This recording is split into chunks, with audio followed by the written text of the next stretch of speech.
For this experiment, I used 340 milliliters of anhydrous ethanol, 80 milliliters of concentrated sulfuric acid, 20 grams of sand, and some saturated sodium bicarbonate solution as well as some saturated sodium chloride solution.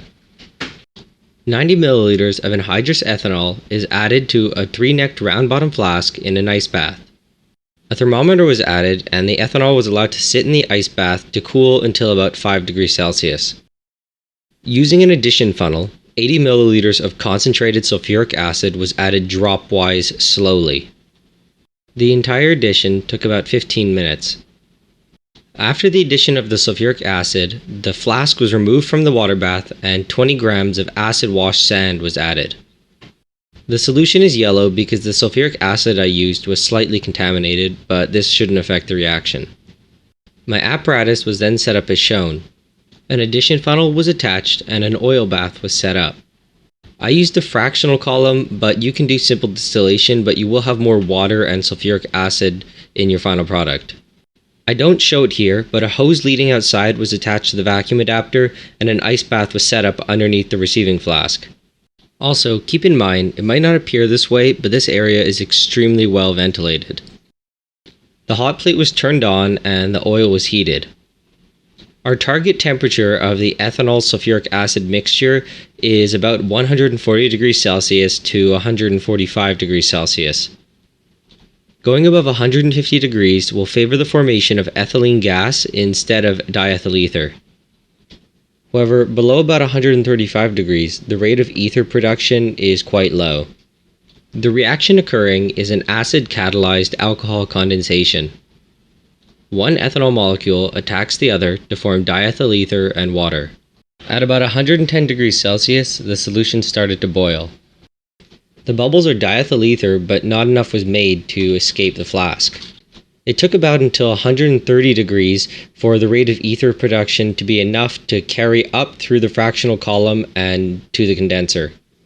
However, at 130 C, the rate of production is very slow, so you want to increase the temperature until at least 140 C. You want to match the rate of ethanol addition from the addition funnel to the rate of ether that is distilling over. This is my final crude yield of diethyl ether. Because I used the fractional column, the amount of ethanol, water, and sulfuric acid that's in my final product will be less than if you used the simple distillation. If you use the simple distillation, you'll likely have to wash with the sodium bicarbonate solution a few more times than I did. So first, the crude ether was transferred to a separatory funnel.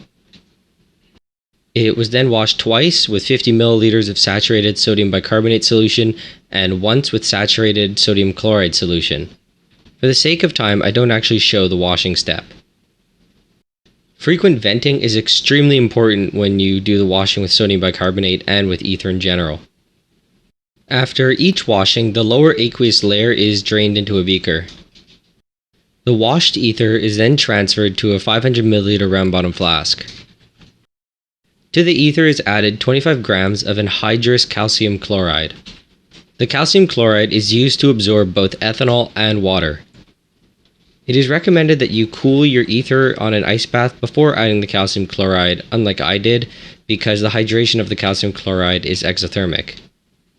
I let the ether sit with the calcium chloride for 1 hour in an ice bath. Then I reset up a distillation and redistilled over the ether using a water bath. This time, a simple distillation is enough. I kept the water bath temperature low at around 40 to 50 degrees Celsius. The distillation was carried out until there was no more ether in the distillation flask.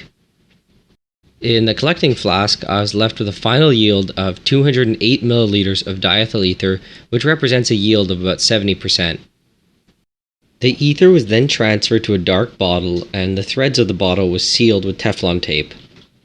Be aware that ether does form dangerous peroxides when stored for a long time. It is recommended to add a little bit of KOH or NaOH to prevent peroxide formation.